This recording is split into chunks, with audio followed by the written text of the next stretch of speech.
What's going on, everyone? Welcome back to another FPL video. My name is Mo, and today I'll be going through another updated draft of my team, which is ready for the new FPL season in less than 1 week's time. We also have just literally finished the game for the Community Shield, where Liverpool have won 3-1. I would say deservedly. Over the 90 minutes, they were a better team.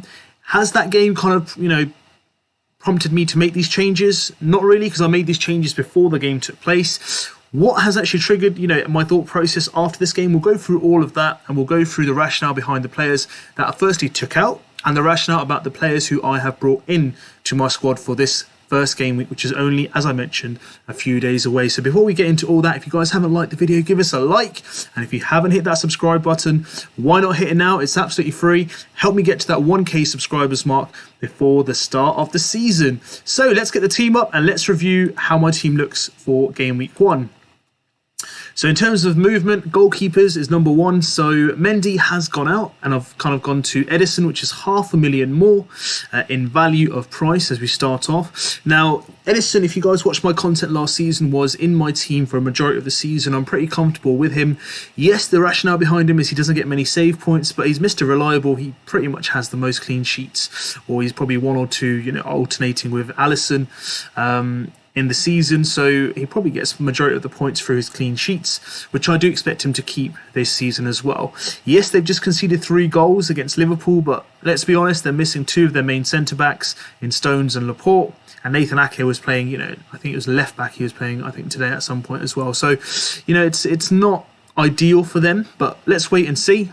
And I was going to say left centre-back, not left-back itself, but left centre-back. So let's wait and see how they go in game week 1. I still believe they will get a majority clean sheets and they will keep other teams at bay from scoring. It's one of those anomaly games today. They do concede. When City do concede against big teams, they do tend to concede 2 or 3. So again, I think, with the fixture run they have, Edison is a safe pick for me. In terms of defence, Trent remains the same. Now, the movement I've done is from Robertson to Reece James. Now, Robertson's got an assist for Nunez, I think that's how you pronounce it, in the Community Shield. That's literally just finished a few moments ago. Yes, he'll get assists during the season, and I'll give you the rationale behind why I've kind of moved out from Robertson as I get onto the players later, because it's a straight swap between Robertson and Diaz. Now, the way I see it, do I want to take advantage of clean sheet bonus points along with assists and goals, or do I want to take advantage of the goal power and the prowess of Liverpool itself? Now, for me, I was kind of tilted to Robertson for the majority of the pre-season. However, the way I've been looking at it, it's kind of changed my perspective on the game itself. So you got Luis Diaz coming in at 8 million. I had Saka there previously, so the way I see it, I can get a Mane replacement in the same team who's probably not going to have the exact same output as Mane, but he could get pretty close.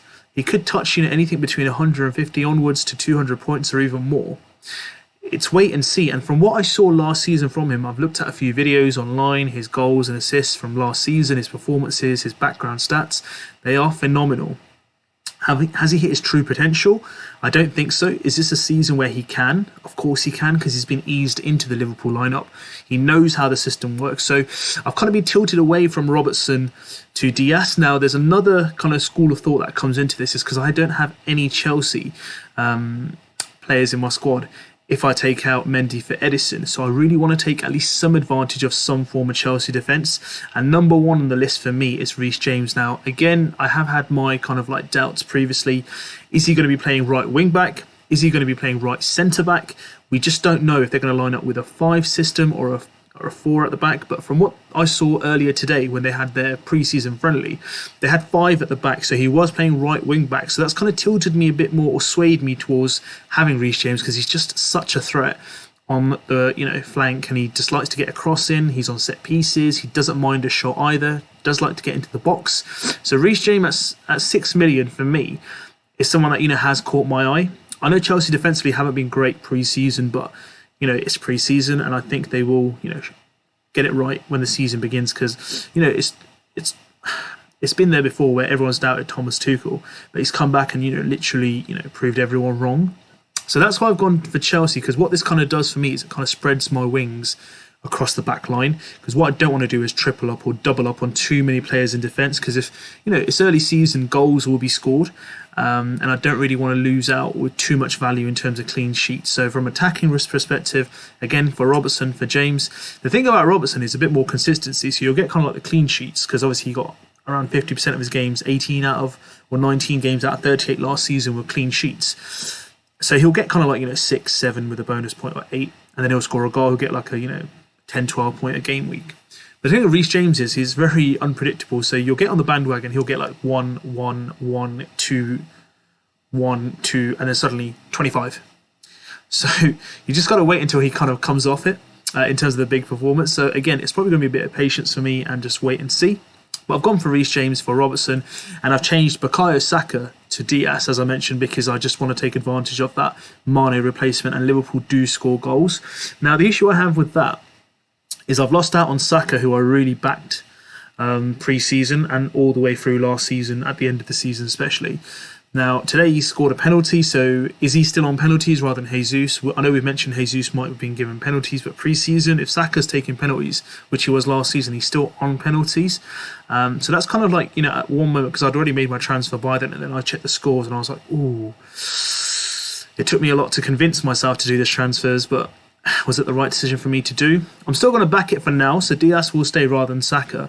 Because I do believe, overall it's not much to separate them. I think if Diaz can get himself, kick-started, he generally, with the fixture run, can actually get those points as well for me. But if I do feel that Saka's outperforming Diaz at any point, it's a straight 8 million swap, so I can do that swap. And then obviously, bring him back into my squad at any point during the season without having to sacrifice James or Edison, in the meanwhile, which I have had to do in this situation. And then at the back, we've still got Cancelo. I think he's going to be a nailed-on starter. 7 million. And I've got Gabriel, as I mentioned previously, the rationale around why I've got him. He's, Mr. Consistent, aerial threat from corners, and I think he will get a good return this season, despite getting around nearly 150 points last season. And at 5 million in an Arsenal team with decent fixtures starting up, why not? I know people are looking at, Tomiyasu, Zinchenko, but Gabriel, he's like a stalwart. I don't think he's much injury prone. Yeah, disciplinary, he might get the odd red card or yellow card here and there, but I think he's quite a safe bet to have in a team, especially if you're getting 5 at the back, because you can't spread all your budget around wing backs. If you look at I think the top 3 defenders at the 6 last season were actually centre backs. So maybe looking into maybe Van Dijk or even Matip might not be a bad idea, rather than looking at James or Cancelo or Trippier around there. So that's a lot of value in those kind of centre backs as well. And obviously I've chosen Trippier, as you guys know from my previous video. So I want to take advantage of Trippier and his fixtures. And he's always a threat from set pieces as well, whether it's a corner or a free kick in itself. Now the next player that's come in for Nels is indeed Martinelli. So Martinelli, I've done obviously the swap for Saka, so I do want to have another Arsenal player in there. He's kind of wing left back itself. No, not left back. Left wing, where obviously the left back itself is going to be Zinchenko. Probably the start of the season, Contini hasn't featured, so he's going to get a lot of support from the left back position on the left side. Obviously Saka will be on the right, but Martinelli at 2 million cheaper, if he really gets the minutes, doesn't get injured, I think he's a real threat as well. And having him at 6 mil, comparing him to the other 5.5, 6 million players available, I think he's probably the best bet out of them. And again, I do want to take advantage of the Arsenal fixtures that start off. So Gabriel, Martinelli and Jesus, having them 3, I could probably get the best of the kind of like Gabriel / goal threat from set pieces and clean sheets if they get them, and then Martinelli and Jesus as well from the attacking front. Not having Saka, if I can cover him from Martinelli would be great. And obviously I've got cover from the 2 attacking fronts from Liverpool, which is Salah and Diaz. So what my midfield looks like, basically, Salah as captain, Luis Diaz and Martinelli, which I'm quite comfortable with. I think it's a good spread of funds. You've got obviously the premium Salah, the 8 million Diaz, and then obviously the 6 million Martinelli. So, obviously people are looking around Neto, Podence, Rashford, Martinelli.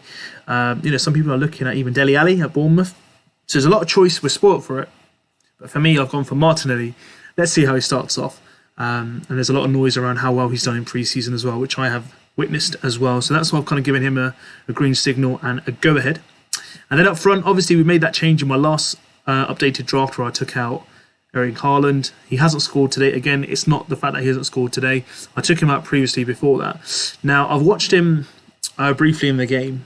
Now, what I thought of him in my first experience, he's trying to prove a point. He really tried to get involved. City are trying to play around him. For the first game, I'm not going to judge him too early, but it looks dangerous. It looks promising, to be fair. And I think when he hits the ground running, it's going to be a real test for defences in the Premier League. So for now, I'm still going to stick with Kane for game week 1. Let's see how Haaland does for game week 1 against West Ham, because after that, we know the fixtures that look like for Man City. We're going to be probably looking at Haaland as captain for game week 2 against Bournemouth, because promoted side at home, his first game in front of the crowd. Let's see how he performs. So for now, I'm going to stick with Kane. There's something in the back of my head which is saying, change him after game week 1, but I'm going to watch both of their performances, wait till both players have played. I might even keep Kane. You just don't know. I just don't know how I'm going to feel after game week 1. If Haaland gets off to a flyer, then it'll be tempting for me to bring him in for the Bournemouth game. But if Kane gets off to a good start and Haaland blanks, there might not even be any reason for me to take him out and to bring Haaland back in. And then I've got Jesus in my line as well, up front, the most popular player, around 65% of ownership. As of we speak right now, Kane has about 24% of ownership and Haaland's gone down to about 57%. I do expect that to change more as the days go along now after this Community Shield game, but we'll just have to wait and see who favours who. But the signs are good, and it's too early to judge Haaland because of not scoring today. I do believe he's going to hit the ground running at some point, and that's when the managers need to be ready to get him into their squads as soon as possible. So this is what my team looks like, guys. So 4 changes. Mendy goes out, Robertson, Saka, Fornells. And who's come into my squad? Edison, Reece James, Luis Diaz, and Gabriel Martinelli. So this is what my team looks like, guys. I'm going for big at the back, a spread of funds, a few premiums, a few mid-range players in there, a few centre-backs, a centre-back in there along with wing-backs. The same goes for midfield. I spread the funds with a premium, mid-range, and kind of like budget option. I wouldn't say 4.5 budget option, but more like a mid-range buddy option. And then you've got Kane premium up front with Jesus, which is a kind of like standard price forward for a decent striker in the FPL game. So that's what my team looks like, guys. Let me know what your thoughts are. Do you like the team? Are you looking at similar to what I've got here? Are you looking at players that I've not got in the team? Let me know in your comment section. Let me know what your thoughts are and ask me any questions that you may have. It's been an absolute pleasure. If you guys haven't subscribed yet, as I've said, hit that subscribe button. It's absolutely free to join our FPL INKLING family and be notified of when I release some more content. And let's have a great season. Join the FPL INKLING League code underneath my screen, and also hit that subscribe button before you do go. Have a lovely evening, and I'll see you soon with some more content. We're almost there, guys. Till then, take care.